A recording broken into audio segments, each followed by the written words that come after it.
The Raiders continue to make roster moves as they prepare for the New England Patriots Week 1 matchup, and why this game is a lot more even than many believe. That plus more on Tuesday's edition of the Locked On Raiders podcast for September 2nd, 2025.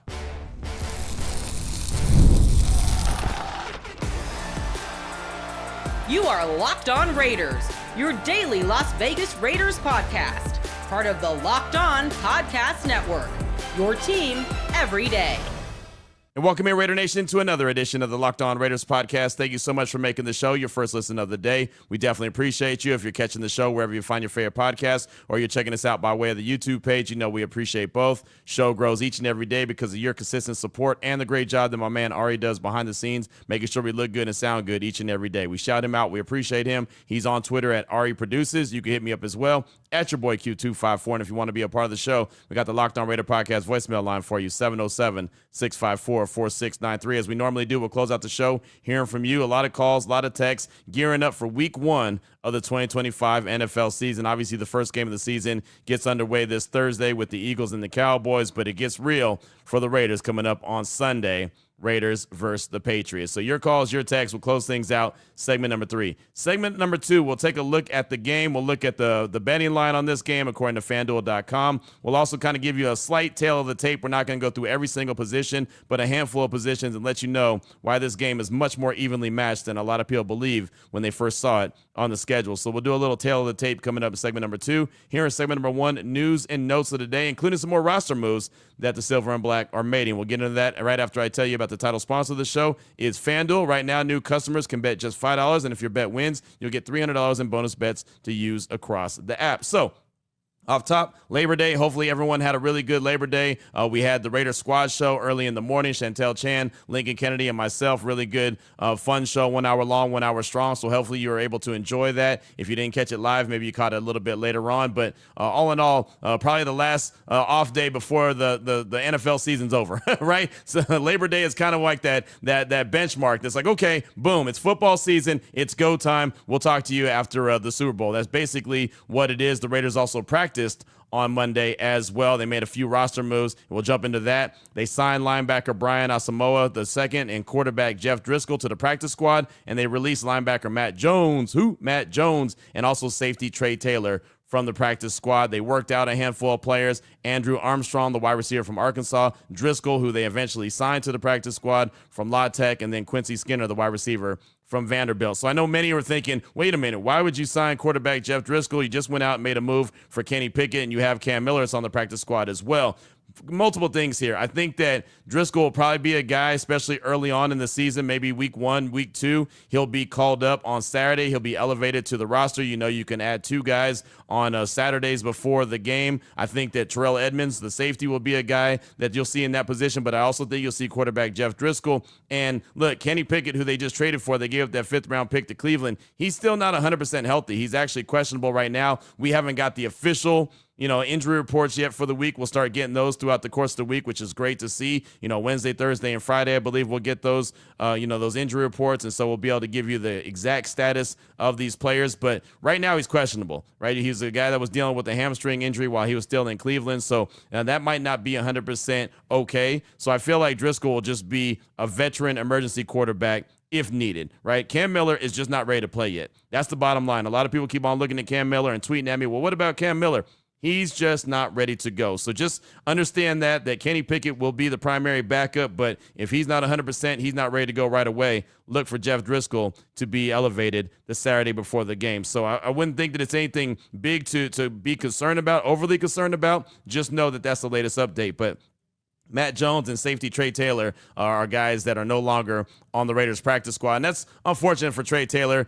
He was a late-round pick coming out of Air Force a couple years ago. I thought he had an opportunity to be a pretty good player, man. He was a good player there at Air Force, and I understand the Mountain West and Air Force is different than playing, say, in the SEC or whatever the case may be. But he's been released from the practice squad, so we'll see what happens with him moving forward. Also, a couple jersey updates, minor news. Terrell Edmonds is now wearing 28. That was recently worn by Sincere McCormick McCormick, so he's changed his numbers, and that's what happens when players get cut or released. Then all of a sudden these players that are now on the roster start to look at some of these numbers and say, yeah, that number I was rocking in training camp is not the one I wanted. I believe Edmonds was, I think, 48, so now he's 28, and then Thomas Booker IV is now wearing 99, which was worn by Andre Carter before that, and I believe he was like 47. He had some odd-looking number for the position that he plays, so now Booker's in 99, and Terrell Edmonds is wearing 28. How about this?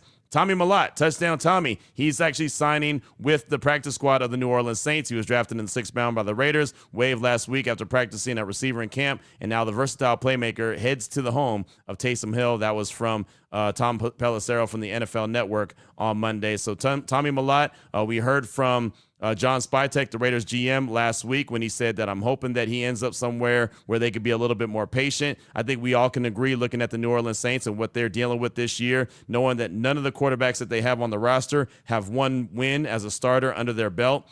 This is probably going to be a very long season for the New Orleans Saints. So why not get a guy like Tommy Millott and take a shot at him and put him on the practice squad and give him time to develop? I think he landed exactly where John Spytek was talking about. He didn't say what team, but a team that would have the opportunity to allow him to grow and have a little bit of patience with him. The Raiders are not that team. The Raiders are a team that is trying to win as many games as possible right away. So touchdown Tommy Millott. He ends up in New Orleans with the Saints on the practice squad. We also got practice update for the week. This is pretty cool. Every coach does it differently, so you didn't know what Pete Carroll was going to do as far as his schedule. At least for this week, they practice on Wednesday, Thursday, and Friday. We actually get to talk to Pete Carroll, Geno Smith, and get open locker room between 12:15 and 1:45 on Wednesday and Thursday, and Friday, as a matter of fact. So that's really cool because, that doesn't always happen. A lot of times the open locker room is after practice. This is actually going to be before practice. Then 1:45 to 3:30 is when practice is going to be. So for me, and me being greedy, that's going to be great because my radio show doesn't start till 2 o'clock. So that means I could be there for Coach Carroll. I could be there for Geno Smith. I can get an opportunity to get inside the Raiders locker room during the practice week. So far, so good. It's just 1 week. I would not expect that it's going to look the same next week since we know going into week 2, that's actually going to be a Monday Night Football game at Allegiant Stadium, so I'm sure that they're going to adjust their practice accordingly. But for this week, pretty cool. 12:15 to 1:45. Pete Carroll, Geno Smith, that's on Wednesday. Thursday, defensive coordinator Patrick Graham, and also the open locker room. And then on Friday, they'll have, Friday's actually early, 10:30 a.m. to 11:50. Then from 11:50 to 12:45, Pete Carroll will be available to speak with us and have the locker room available as well. So pretty good. All good for me as far as I'm concerned, which just makes it better for the show. I could bring more to the table. So that's what I got for you for news and notes of the day. Let's get into some tail of the tape. Let's take a look at the Patriots, an early look at the Patriots. We'll look at the betting line. We'll talk about some of the key positions and coaches that are going to play major factors in this game and let it be known why it's such an even matchup as far as I'm concerned going into week 1. We'll do that next in today's edition of the Locked On Raiders podcast. Before we get that, though, I do want to let you know that this episode is presented by Yahoo Fantasy. The NFL season is here, and you can feel the buzz. Fantasy football season is here. Everyone's researching, drafting, and building their championship squads. And if you haven't joined the league yet, now's the time. And it's all happening on Yahoo Fantasy. So many teams across the Locked On Podcast Network are playing right now on Yahoo Fantasy, and you should too. Whether you're a first-timer or a veteran creating your millionth league, Yahoo Fantasy is loaded with fun ways to compete and brand new features that make the game even better. Season kicks off on Thursday, September 4th. Now is the time to start playing Yahoo Fantasy Football. It offers so many fun ways to compete. You want more ways to play? Try the brand new Yahoo Fantasy Guillotine League mode, where the lowest scoring team gets eliminated weekly until one team is left standing. Want to play instantly with your friends? Try the new Draft with Friends mode. Prefer the classics? Get your crew together and go head-to-head in a private league. And if you don't have a crew, it's all right. Crew's overrated, right? No problem. Join a public league, the easiest way to play. The NFL season kicks off Thursday, September 4th. Do not wait. Start your league now. Draft now at yahoofantasy.com/LockedOnNFL. That's yahoofantasy.com/LockedOnNFL. All right, Raider Nation, here we go. Segment number 2 of today's Locked On Raiders podcast. Want to get into a little bit of a tail of the tape. I'm not going to go position by position, group by group, player by player. I mean, I could do that, but we'll spend a lot of time. But I will take a look at some of the key positions and coaches as well. First of all, go to FanDuel.com. You can check it out. Patriots are 2.5-point favorites. Well, that doesn't mean a whole lot when you usually get 3 points when you're at home. So clearly it's a pick'em game, and it's going to be a very physical game. This is a game, and we talk about it each and every week. The game is won in the trenches. This is going to be a game that is definitely won in the trenches, something that Mike Vrabel, now head coach of the Patriots, has been talking about and emphasizing for New England. He wants to make sure that O-line and D-line is where it needs to be. And obviously Pete Carroll and company want to run the ball, and the Patrick Graham-led defense is all about getting to the quarterback. So the trenches are going to be key. But when you look at, just say, the head coach, Pete Carroll versus Mike Vrabel, a lot of times I'm going to go through this on a certain week, a game day week, and say, you know what? Pete Carroll's going to get the nod here. Check box when it comes to the advantage when it comes to the head coach. I think this is really evenly matched. I think Pete Carroll and Mike Vrabel, not saying that Mike Vrabel has the same skins on the wall as Pete Carroll. Obviously, Pete Carroll's been doing it a lot longer, but Mike Vrabel's a really good coach, right? He's a no-nonsense guy.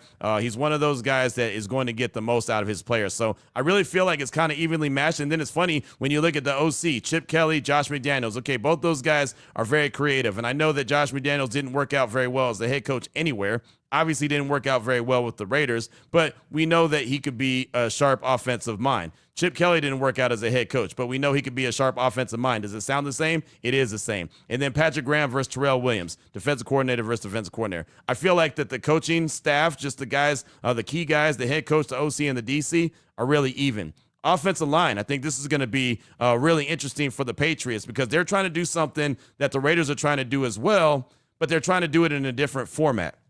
The Patriots have 4 new starters along the offensive line. Now, the Raiders have 5 guys that have all worked together, right? But they've been moved around, so it feels new, right? So if you're looking at what the Patriots have going, they've got Will Campbell. That was a high draft pick, right? We all believe he's going to be really good until proven not, but he's a rookie. Jared Wilson, 3rd-round pick, so he's a rookie, right? Bradbury is the center. Onwenu is the one guy that was on the offensive line last year, and then Moses. So Bradbury and Moses were brought in as free agents. Campbell and Wilson were drafted, and like I said, Onwenu is the only guy that was there before, and he kind of solidified that right guard spot for them towards the end of the year. So 4 out of 5 guys are new, and they're trying to gel. And we know what it's all about, right? When you're trying to see an offensive line come together, it's all about, being one unit, working together, getting plenty of reps together. Well, the good thing is they identified those 5 early, and those were the guys that got the majority of the reps. So they're going to be about as close as they can be to being one solidified unit, and we know what it is for the Raiders: Miller, Parham, Meredith, JPJ, and Glaze. And obviously, Parham has moved around the offensive line since he's been a Raider. Meredith is now getting a shot at playing center. JPJ thought he was going to be the center. Now he's the right guard. DJ Glaze was consistently the right tackle last year, and Colton Miller has been the left tackle. So again, it seems like that they're doing the same thing. They're trying to establish this really good offensive line for both teams. They're just going about it different ways, but it's a lot of new in the trenches on the offensive line for both the Patriots and the Raiders. Again, going back to the point of why this game is so evenly matched up. You look at the quarterback position, Geno Smith versus Drake May. Geno Smith obviously has more skins on the wall. He's more accomplished than Drake May, but I think everyone believes that Drake May is going to be a really good quarterback, and he showed some really good success last year in a year where he didn't even have a wide receiver that went over 700 yards. Matter of fact, Hunter Henry, the tight end, was his highest receiving player, pass catcher, and he was around 600 and something yards. So, but he's shown what he's been able to do. So a lot of times you look at these publications that have the rankings for the quarterbacks, and they have Geno Smith at like 19, they'll have Drake May at 20 or 22, something in that range, like within 3 or 4 spots, or 15 to 19, whatever the case may be. It's not far off. I think that the Raiders have the advantage at the quarterback spot. I feel like Geno, especially if the game is close late in the end, he'll give you a chance to win it, right? So I'll say advantage Geno, but I think it's really close. And the thing is, if Geno really starts clicking in this Chip Kelly offense, it could be a big advantage, right? But we just don't know because it's so much new when it comes to the Raiders. The running back position, you want to talk about new? How about Travion Henderson and Ashton Genty? Right? And I know that Ramondre Stevens is there for the Patriots, but he's questionable. He's been banged up. But Travion Henderson, he's the guy, right? He's the guy that gets you fired up. He's the guy that gets everyone excited. He's the guy that touched the ball one time and took it to the house for a 100-yard kick return in the preseason. I know it's preseason. You can't take a whole lot from it, but he has that ability. And we all know what Ashton Genty brings to the table. So you want to talk about excitement when somebody gets the ball from the backfield, a running back gets it. Yeah, Henderson or Genty. right? And that's pass catching as well. Those guys can do that. So I feel like that's really pretty even, right? And now obviously it's only week 1, so we'll get a chance to, see where Genty, if Genty could be the end all be all that we all believe that he has a chance to be, or how good Henderson's going to be, right? But this is going to be a fun matchup to watch those guys every opportunity that they get to run. Throughout the course of the game, it's going to flash on the screen. Henderson, 12 carries for so-and-so yards. Genty, 12 carries for so-and-so yards. That's going to happen throughout the game. Tight ends, I think it's easy when you have Brock Bowers to say check for the Raiders as far as advantage. Brock Bowers versus Hunter Henry, Michael Mayer versus Austin Hooper, and I know Hooper is more established and has more, success in the league than Michael Mayer has, but I think we all know that Mayer is really stinking good, and when you have Brock Bowers that just, wrecked shop his rookie year, right? Made historical records. Yeah, he's definitely that guy. But Hunter Henry was the leading pass catcher for Drake May in 2024. And it's funny because Brock Bowers was the leading pass catcher for the Raiders. And obviously he broke records, went well over 1,000 yards. Stephon Diggs coming off a torn ACL versus Jacoby Myers, kind of a wash. Kyle Williams, who's a little bit banged up, versus Amari Cooper. Kind of a wash right there. You see what I'm saying? Like, everything I look at, and there's a reason why you go back to FanDuel.com and they're 2.5-point favorites. It's a really even matchup in this game, right? That's just the offense and the coaching staff that I'm talking about. If you look at the defense real quick, cornerbacks, I think the Patriots have the favorite here. Carlton Davis and Christian Gonzalez versus Eric Stokes and Darian Porter. Gonzalez is questionable. He's a little bit banged up. It's a little thin behind him, but Carlton Davis can play. There's no doubt about that. And then Darnay Holmes versus Marcus Jones when it comes to the nickel corner spot. I give the favorite to Marcus Jones as well. So I think the secondary, I would definitely give the favorite to the Patriots. But that's just going through a handful of position linebackers. The Patriots play a 3-4. The Raiders typically run out a 4-3, but you also understand that Patrick Graham's going to have an opportunity to get creative. We know our good friend Robert Spillane, he's there in New England, so we know what kind of player he's going to be, and I think he fits really well in a 3-4 where he doesn't necessarily have to be, the middle linebacker, right? He can be one of the guys that is allowed to play in a certain zone, a certain area. So kind of looking forward to seeing what that looks like. But this game feels so even, and I think it's a really good way to start the season for the Raiders. It'll give them a good measuring stick, because the Raiders defense led by Patrick Graham is really based off getting pressure on the quarterback. So my big question is, can they get pressure on the quarterback? And if they do, can they contain Drake May? Can they keep him in the pocket and instead of allowing him to get out and pick up first downs with his legs? Because he could definitely do that. And really, this is a great test for the Raiders because they have 3 games in a row with guys that could do that, right? You've got Drake May week 1. You've got Justin Herbert week 2. And then you've got Jaden Daniels week 3. Right, so you're going to have to learn quick, fast, and in a hurry how to keep containing, how to keep that quarterback in the pocket. We know how many of these teams now have quarterbacks that can use their mobility to their advantage. Well, these are 3 out the gate for the Raiders that they're going to have to learn how to keep that contained. And if they're able to do that, then they'll be in a good position, right? They'll give themselves a chance. But we know that the Raiders are going to try to, I don't want to say suck the life out of the game, but we know they're going to try to keep it close. They're going to try to run the ball a lot, keep the game close in the fourth quarter, and try to win it in the end. That's kind of going to be the recipe that the Raiders have for their success in 2025. But man, I'm telling you, just a little bit of a tail of the tape here in segment number 2. Obviously, we'll continue to talk about this game, talk about this matchup throughout the course of the week. And on Thursday, Nick Cattles will join the show and we'll do a full crossover where he'll tell us everything that we need to know from guys that are injured, what the expectations are, what we might not know from being there. We're not there, obviously, so maybe he can give us a little bit of insight, and we'll do the same for him as well. So I always look forward to those Thursday crossover editions. But what's on your mind? Your calls and texts will close out the show. 707-654-4693. We hear from you next.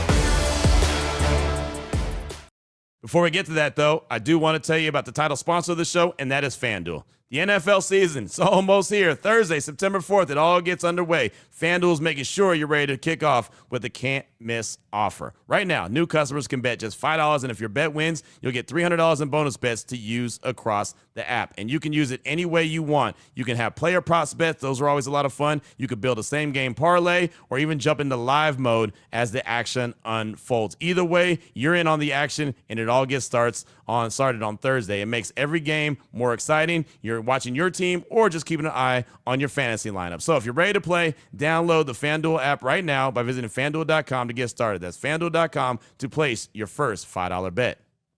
And I also want to tell you about our good friends at Upside. Locked On Raider podcast fans, are you still paying full price for gas? Again, want to get your attention. Locked On Raider podcast fans, are you still paying full price for gas? Stop leaving money behind. Get real cash back every time you fill up with the free Upside app. Simply download the app in the App Store or Google Play right now and start earning cash at the pump today. Use the limited time promo code TOUCHDOWN and get an extra 25 cents back per gallon on your first fill up. You can make up to $300 a year just from buying the gas that you already needed. At first, thought it was way too good to be true, but it's totally legit. Real people are getting paid just to make their daily commutes, and you can too. Plus, you can cash out anytime to your bank account, PayPal, or an e-gift card for Amazon and other brands. Don't let this offer drive on by. Download the free Upside app. Use the promo code TOUCHDOWN. It's a limited time offer. For a limited time, a 25-cent per gallon bonus. That's promo code TOUCHDOWN. Offers may vary by user and location. Go to upside.com for terms and conditions.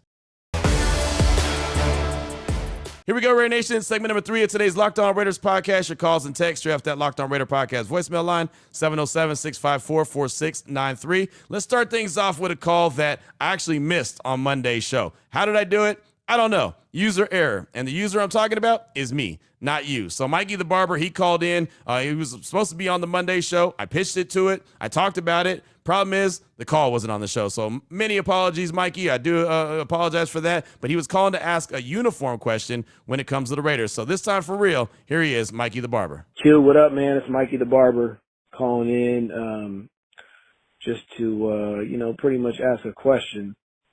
My question is, why the hell can't we get some rivalry jersey, uniform, blacked out helmets and all that stuff? I understand, Mark Davis wants to keep a tradition and all that stuff, but man, come on, bro. I be seeing some. I know our mock-up would look so dope if we just had like the blacked out helmets with that silver line going across the top, the middle, with the old school AFL logo on there. You know what I mean? And then blacked out jerseys with super silver outlined crap on it, man. My homie who's a Niner fan, he sent me over a video of their little, mock-up, and I couldn't even hate on it, man. I was like, damn, that's kind of clean, but it's because it was black. You know what I'm saying? It is what it is. Some Raiders shit. I even told him, I was like, oh yeah, that's cool because y'all trying to copy the Raiders. I get it. You know what I mean? But like, man, can we get like some sort of different variation, man? Talk to somebody over there, Q and HQ. Come on, bro. Pull some strings, buddy. All right. Have a good one, man. Raider Nation, I'm out. So there you go. There's the call from Mikey. Just wants to know how the Raiders or when the Raiders or why the Raiders won't have a switch up in their uniforms and change things up. And it doesn't matter who I talk to in the facility. They're not changing things up. I've been told many times that things are just not going to change. Their uniform is too classic. MD loves it. He's not going to make any switches. I talked about it on Monday's show that they had that, Color Rush one, the white jersey back in the day. I think it was 2017 when the Raiders were taking on the Chiefs there at home at Oakland Coliseum. When they won, it was Carr to Crabtree. It felt like 100 times to finally win the game Marshawn got booted out of, and saw him later on Bart with Marcus Peters. Remember when Marcus Peters was hit Derek Carr late and Marshawn ran onto the field? Yeah, all those days. That's the last time I really remember a Raiders uniform being different, that Color Rush jersey. They might have had another one, but yeah, for the most part, it's just not going to change. At least that's what I've been told. So thanks so much for the call. Definitely appreciate you. And again, apologies for not getting your show or your call on Monday's show. Up next, got a text from Anthony Praise a Lot. Says, hey, buddy, it's Anthony Praise a Lot. I want to thank you and Ari. August 22nd will go down as the greatest podcast in the history of podcasts. Me and hundreds of people are ready to fight anyone who says different. LOL. When you paused the podcast to show Amanda Golden love, everyone got emotional. When you said, I know there's people out there missing her, every person that knew her knew you were talking to them and broke down crying. Your words and kindness touched so many people. I showed everyone the podcast. Amanda had so many friends. One lady said she was trying to do a funeral thing but couldn't get it done. She said, my best friend died and I couldn't do anything for her. So after seeing your amazing, kind gesture on the podcast that lifted all the hurt from her not getting the funeral thing done, you're doing the Lord's work. I'm going to come to Vegas one day and shake your hand and thank you face to face, because you'll never know just how your kindness meant to so many people. Thank you, and thank Ari. God bless you guys. That's Anthony Praise a Lot. Anthony's a big fighter, and he had texted in before that he was missing Amanda Golden. He went looking for her and couldn't find her and come to find out that she had passed away. And so we definitely send our prayers and thoughts to all the folks out there that were missing her. And clearly by Anthony's follow-up text, there were a lot out there. So thanks so much. And that's what the show is all about, man, being, not only talking football, but also, just being a nice little family and community here on the Locked On Raiders podcast. So thanks for the text. Definitely appreciate you. Up next, got a call from Raider Big C from L.A. He's calling to talk about Raiders football as it's a game week, quiet offseason, and what it's time for. He's got a message for the season. Here he is, a fired up Raider Big C from L.A. Dude, it's Raider Big C from L.A. All right. It's September 1st. You said it best. Wake up, wake up. But you know what we got to wake up for? It's time for some Raider football. I am pumped. I am waiting. It's been a quiet off season. I say quiet because we've been doing our thing. The Raiders have been, doing their thing quiet. But now it's time to put on those pads and really show what Raider Nation and the Raiders can do this season. This is going to be the pump up message. This is what I'm saying. I've said it since day one of the offseason. All I want to see is our team to have a chance to win in the fourth quarter. If I see that, then I know this team's going to go a long, long way. We can talk about the backup quarterback, wide receivers, you name what. But in the end, though, it's going to come down to that fourth quarter. If we have a chance, or if we're winning, I better see our team take that win. So this is Raider Big C from LA saying, Raider Nation, Raiders, let's have an amazing season. And wherever you are, New England, in Vegas, in LA, wherever you may be there. Cheer on our squad, because you know why? There's only one nation. That is Raider Nation. Win, lose, or tie. Raider Nation till I die. Raiders. Raider Big C from LA.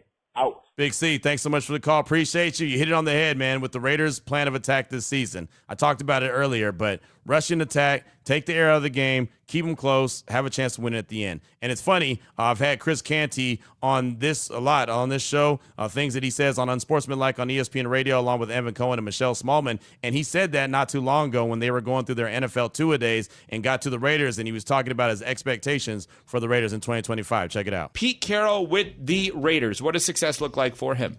I'm going to say 500 or better in the division. Last year, the Raiders were 0 against division opponents, 0-6 against AFC West teams. So being able to establish yourself, establish your program in what will be the most competitive division in all of football in 2025. I love what they're trying to do. They addressed the offensive line, brought in some reinforcements in that area. They drafted Ashton Genty with a top 10 pick. I think this is a guy that has the potential to lead the league in rushing. Seeing the videos from him in training camp, whew. It's going to be a treat to watch that guy play. And then, of course, trading for Geno Smith to go along with Brock Bowers. I think they have all of the elements of a ball control offense, and that's exactly how Pete had success. That's exactly how he wants to play to complement his defense, and we know him to be a defensive-minded coach. I've never met a defensive-minded coach that didn't want to lead with running the ball on offense. That's exactly what the Raiders are going to do. They're going to shorten games, allow them to be in the fourth quarter, and then find ways to try to eke out some wins. So, to me, the bar to clear for them is being 500 or better in the division. So there you go. Chris Canty right there from Unsportsmanlike, and basically saying the same thing that you said, Raider Big C, right? The expectations, how Coach Carroll plans on, executing the game plan and what the Raiders are planning on doing in 2025, trying to take the air out of the game and keeping it close at the end. So there you go. Chris Canty, double C, Raider Big C, Coach Carroll C. There you go. A lot of C's to go around. Hopefully on game day, there won't be C's. There'll be a lot of A's. But thanks so much for the text. Definitely appreciate you. Up next, got a text from Pitmaster Raider. Hey, Q, Pitmaster Raider here from Idaho. Wanted to chime in real quick. Keep it short and simple on the Micah Parsons deal. I agree with you 100%. We had no business being involved. There's a couple things that people aren't looking at. Off top, 3 pass rushers in the NFL as far as pay goes: Micah Parsons, Myles Garrett, Max Crosby. How well have those teams been doing the last couple of years? Also, at nearly $50 million a year, I would take 2 elite players at just about any other positions over Micah Parsons. It just makes more sense. And as far as the money goes, it doesn't make any sense to put that much money into one position, like you said. Trust in Spy Tech, go Raiders. That's Pitmaster Raider. Yeah, and that's the key, man. I mean, between Parsons and Crosby, that'd be like $82 million dedicated to one position. I don't see any team doing that. Now, for Green Bay being a really young team, and they're the youngest team in the National Football League, and the fact that they have their franchise quarterback and they have him on a deal that's, already extended, but it's still pretty reasonable, that they're in a position where maybe they can do that and pull it off for now and feel like that they still, they're not going to take away from the rest of the team. But the Raiders just aren't in that position right now. It would have been, it's always nice on paper. It's like Micah Parsons and Max Crosby. What could go wrong? It's fantastic, but realistic, I just didn't see that as a possibility. But thanks so much for the text. Definitely appreciate you. Up next, got a call from Ed from Dallas. He's calling to ask a question about the Raiders offense. Here's Ed from Dallas. Hey, Q. It's Ed from Dallas. Raider Nation does truly extend nationwide and globally, actually, but had a question around the Raiders offense this year. I think you pointed out the Raiders' strength of the team is obviously on offense, but I hate tuning in to my NFL ticket every Sunday and watching the Raiders try to force the run. Isn't there a world where Genty is used as a decoy? Raiders line up in 12 personnel and run pass option, but fake it to Genty. And I feel like you're going to have receivers wide open all over the place because the defense is committed to stopping him. Why do Raider offensive coordinators persist wanting to run the ball? I see this as an exercise in futility. Use Genty, pass to run, and then when the defense backs off, then you give them the rock. Why isn't that something I'm going to see all year? I hope I'm wrong. Big Ed, thanks for the call. Appreciate you. And yeah, I think we'll see some games where it's exactly what you said, right? Everyone's going to expect the run because Genty and Pete Carroll, and that's all we've been talking about is Genty. They drafted him number 6 overall. But I think you're going to see plenty of games that are going to start out with Geno Smith passing the rock. And it's for every reason that you mentioned, right? Pass the ball around to set up the run. You can also do it in reverse order, right? I think a lot of it's going to be based off who they're playing, where their strength is. Like, that's the thing that I think, and that's why on Monday's show I said Chip Kelly is the X factor for this Raiders offense, because he's got time. He's not the head coach. He's got time to get in the lab and say, okay, what is the best mismatch? What is the best way for me to put my players in the best position to succeed? How do I get it done? The other thing I want to mention on this is that you'll know a lot about how these games go based off when Ashton Genty is getting the majority of his carries. If he's getting them all in the first half and nothing in the second half, that means the game's not going good and the Raiders are playing catch-up, so they're going to have to pass the ball around the yard. But if he's getting a lot of carries in the second half of the game, most likely it's really close, or they're winning and they're trying to salt the game away. So that's a couple different ways to look at it. You'll know how the games are going based off of Ashton Genty. So ideally, the Raiders are being able to run the ball late in the fourth quarter. That's what we all want. If they're able to run the ball late in the fourth quarter, I'll take the results. I feel like there's a good chance the Raiders are going to win that game. But check this out. We know Chip Kelly's offense has to be able to run the ball, and they will run the ball a lot better than they did last year as a team. The Raiders had 1,357 yards as a team last year. There were 5 running backs in the league that had more than that themselves. 5 running backs in the league that had more yards than the Raiders did as a team. And Josh Jacobs, who used to be a Raider in Green Bay his first year, had 1,329 yards himself. So he was about 30 yards behind the Raiders as a team. He did by himself. The Raiders are going to be a lot better running the rock this year between Genty, Samir White, Raheem Mostert, right? You're going to have other guys going to be able to run the ball. I think you're going to see some rushing from Trey Tucker. You're going to see Geno get some rushes. I mean, look, and I'm not counting big yards from those guys, but the Raiders will do a lot better on the ground this year as opposed to what they did last year. But thanks so much for the call. Definitely appreciate you. Good to hear from you. And we'll close things out with a text from Brent in Boston. Say, what's up, Q? Brent from Boston checking in with a quick text before the season starts. 4 bold predictions. The offense will be a top 10 scoring offense. The defense will be a bottom 10 scoring defense, and Graham will be fired at the end of the season. Coop will have more receptions than Besh and Thornton combined. And lastly, this time next year, we'll be discussing if we get enough in return for Max from the Lions. Short and sweet. Appreciate you. All you do for the nation. Looking forward to a competitive season. Raiders. As Brent in Boston. Whoa, I didn't expect that. I didn't expect that twist at the end, right? Talking about Patrick Graham to get fired at the end of the season, and then Max Crosby. Basically, you're saying that he's going to get traded to the Lions. I hope that those two predictions don't go right. Obviously, I want Patrick Graham to be successful. I think he has been successful, but if the Raiders defense is good, then he's good, right? So that's why I'm hoping that he's successful, and I don't see Max getting traded to the Lions anytime, or anyone anytime soon. If something just goes terribly wrong and it's a bad season, you're looking up and they're around 4 wins, then I could see them saying, all right, you know what, something's got to give. We got to make something happen. And at that point, he might say, hey, man, this just ain't working. You got to get me out of here. We don't have a chance to win. I don't see that being the case. Top 10 scoring offense, I could definitely see that. Defense is going to be a little questionable, especially early on, right? I mean, I think that we all know that that's kind of the weakness, especially the secondary, is the weakness of the Raiders team right now. I still think that they'll be better. Even if they're close to what they were last year, even with all the injuries that they had, they were still around top 15, top 16. Even if they're around that range, middle of the pack, they're still going to have a chance to win a lot of games. So hopefully, a couple of your predictions come right, but not all. Actually, just let's hope that one of them goes right. Coop could have more receptions than Besh and Thornton combined, only because they're rookies, and it's going to take a little bit of time for them to grow and learn how to be NFL wide receivers. So we'll see. Like I said, hopefully it's not as drastic as you say, but again, that's why they play the games, right? We'll learn sooner rather than later, starting on Sunday with the Raiders and the Patriots. So that's going to do it for today's show. Of course, we'll be back tomorrow with more calls and texts. We'll have plenty of news and notes as well, and more conversations. We continue to deep dive into the New England Patriots and what the Raiders can do to come away with the victory in Week 1. So until then, Raider Nation, take care of yourself, take care of your family, love on your family. Most importantly, as always, just win, baby.